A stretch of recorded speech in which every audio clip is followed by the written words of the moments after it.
All right, with a very, very heavy and solemn heart, this will be the last mock draft that I do where we trade down from 110. It's true, and I'm sorry, but I have to do it. No, I don't believe the Bears are going to trade down from 110. You saw Darnell Wright was projected to go somewhere in the 15 to 20 range, and Ryan Poles reached for him at 10. Reach or not, he's worked out. I just think when Ryan Poles finds that guy he falls in love with, whether it's James Pierce or Walter Nolan or Will Campbell or whoever he finds there at 10 that should go at 15, 18, 20, 21, wherever, I think he'll pull the trigger and take him at 10. So I do have a lot of people ask me questions about, can you see a situation where the Bears cut Kevin Byard or where they trade Kevin Byard? You see a situation where the Bears trade for Trey Hendrickson. I already did that one video. So I went a little crazy on this one. This one will not happen. I can guarantee of all the mocks we've done, of all the crazy scenarios, this will not happen. And I did have to go to PFF to make it possible to get Nick Amenwari, because to me he's a first-round grade, but PFF is a little off on some of their prospects. So PFF has Nick Amenwari down in the third round, which is absolutely asinine. So I did this one for fun to do a couple trade downs. We did a double trade back, got rid of a couple players, traded for Trey Hendrickson. So we'll roll through it quicker on this one. We're not going to spend a ton of time on it because it's not going to happen, but just a little bit of fun. All right, so first trade, we're going to trade Kevin Byard to the Dolphins. Well, you say, why would the Dolphins do that? Well, they're losing Javon Holland, and they can't afford to pay him. They did a couple cuts this week because they were below the salary cap. They have to get back above the salary cap before the season. Kevin Byard's going to cost them $7 million. Why would they do that? Well, you're trading for someone after you got rid of Javon Holland. I know they need a safety. They can shuffle a couple things around. Just roll with it on this one. We're trading them 110 and Kevin Byard. They are giving us 113, 398, and 134 to move up and to get Kevin Byard. Roll with it. I know I said this wasn't realistic, guys. Then we're trading down from 113 to 117. We're giving them 399 as well. Whoa, 399 as well. And DeMarcus Walker, we get 117 and Trey Hendrickson. Simulator liked it. We get rid of our little bit of dead cap there, 6.68. We save 5.25 million, but we bring on a 16 million, and we need to extend him so he makes 30 million a year. We'll give him a little money this year, but we'll allocate it for future years to make it work. And we got our Trey Hendrickson deal that everybody wants. So we're going to extend him 3 years, 90 million, so 30 million a year. Give him a little bit of that up front this year, but allocate it to future years. And we got our defensive end, who was the number one sack leader last year, the year before as well. One of the front runners for Defensive Player of the Year. Of course, he didn't win it this year, but he was very close. Then we're going to run through free agency real quick. Drew Dahlman.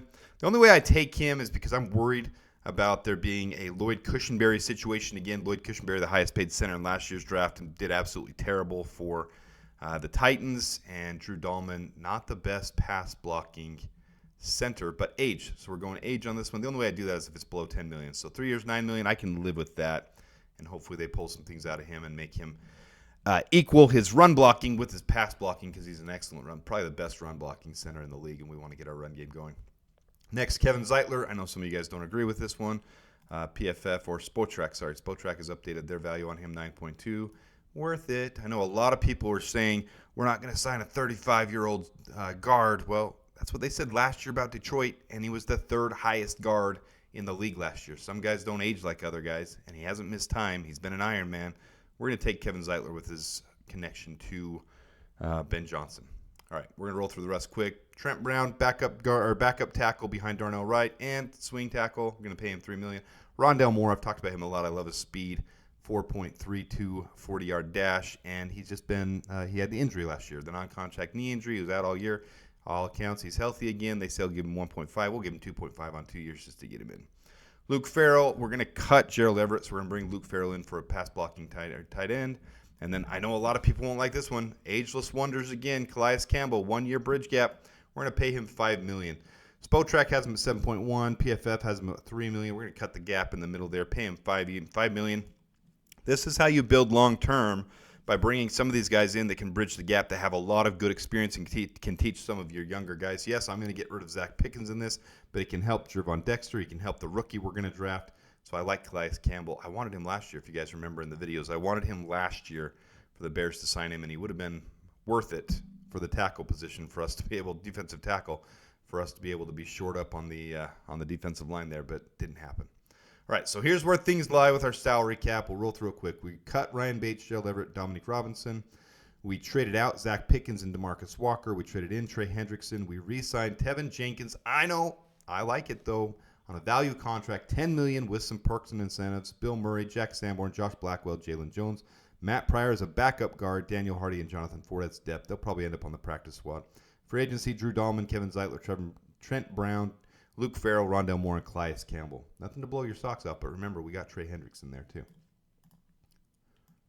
All right, so there's where it fills out on our needs chart. We added a few needs by cutting Gerald Everett, by getting rid of DeMarcus Walker. So we still have some needs, but you got Tevin Jenkins back. We got our new center. We got Kevin Zeitler. We got Trey Hendrickson. We got Jack Sanborn back. Scott Daly for long snapper. Oh, we didn't get John Holland. I decided not to do that. We're going to cover him up. So then we move to the draft. Instead of going individual profile by profile, I decided just to show it on this one. We're doing a quicker mock draft today. So ended up trading down with the Dolphins, 113 through 98 and 134 for Kevin Byard and 110. And we traded DeMarcus Walker in 113 and 399 for Trey Hendrickson and 117. So we ended up drafting Walter Nolan, then Princely Uman Mielen, his teammate, who you guys know I'm a big fan of, but I don't think you'll follow this far at all. And then we're going to trade down with 41 and get a future sixth rounder, 41, and our 196 pick to get another third rounder. So 254 and 386. So we're going to get an extra third rounder there. We're going to take Caleb Johnson, who you guys know I like a lot, Elijah Arroyo to replace Gerald Everett, and then Nick Amenwari, who he will never fall to the third round. This is just absolutely asinine. He'll be a first, second rounder, in my opinion. That's why I used PFF, because I said it's unrealistic. So, again, I warned you guys, this one's not realistic.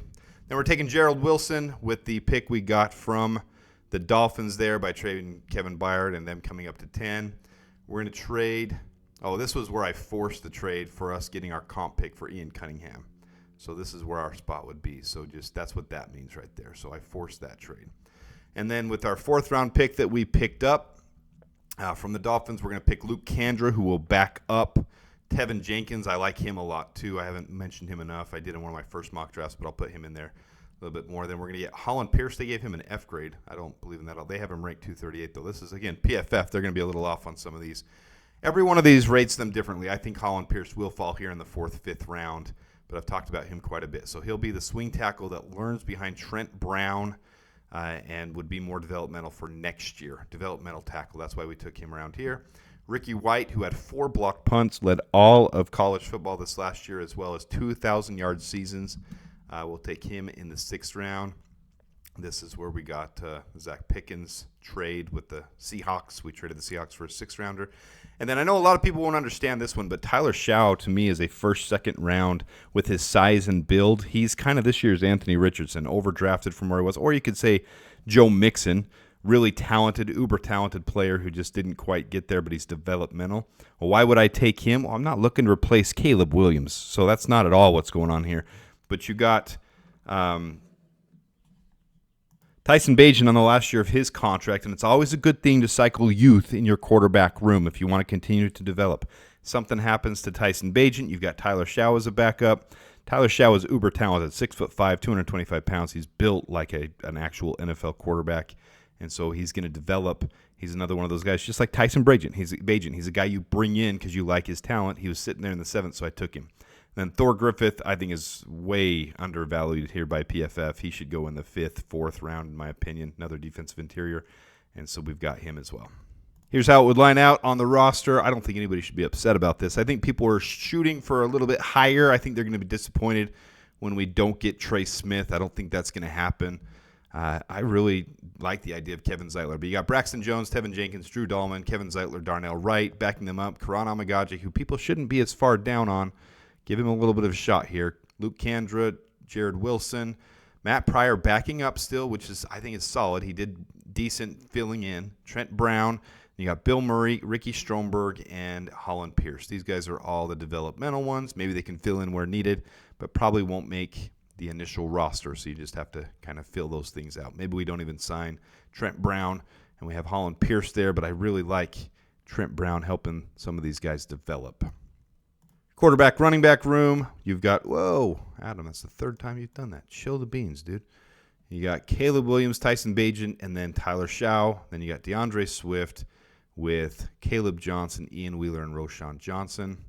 Moving over to the tight ends and wide receivers.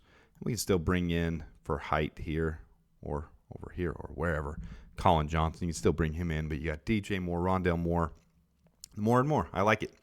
Rome Odunze, Tyler Scott, Ricky White, Cole Kmet, Elijah Royal, and Luke Farrell. On the defensive line, same thing. You're probably not going to keep all these guys on the roster, but you've got depth here that you can build from. You got Montez Sweat, Gervon Dexter, Walter Nolan, Trey Hendrickson, who we've signed an extension with, Princely Uman Mielen, Calais Campbell, Andrew Billings, Austin Booker, and then Daniel Hardy, Thor Griffith, and Jonathan Ford, who these guys right here probably don't make the initial roster. Maybe one of them does, but we got rid of Zach Pickens, and I like the idea of bringing Thor Griffith in to kind of reset that clock and learn behind Calais Campbell. Campbell can also help Walter Nolan and Gervon Dexter. I like that a lot. Linebacker room, we got Tremaine Edmonds for one more year, and I think with a revamped defensive line, guys, not enough talk about this. I haven't brought it up enough. If that line gets fixed and there's more pressure and there's more run stuffing, there will be better opportunity for these linebackers. It's not like Tremaine Edmonds was the only one that had a bad year. TJ Edwards was down. Jack Sanborn was down. It impacted the way that we could scheme, and now we're going to have Dennis Allen in with a revamped line. I like it a lot. I've bought in on the Swayze Bozeman making the roster and Noah Sewell with one more year. Josh Blackwell re-signed and Jack Sanborn re-signed. And then at our safety position, we finally have a safety into next year because all four of them were on the end of their contracts. Kevin Byard gone. I made it work for you guys, but Nick Amanwari is one guy that I would love to see as a Bear. Got Jaquan Brisker, who knows how that's going to go this year. Terrell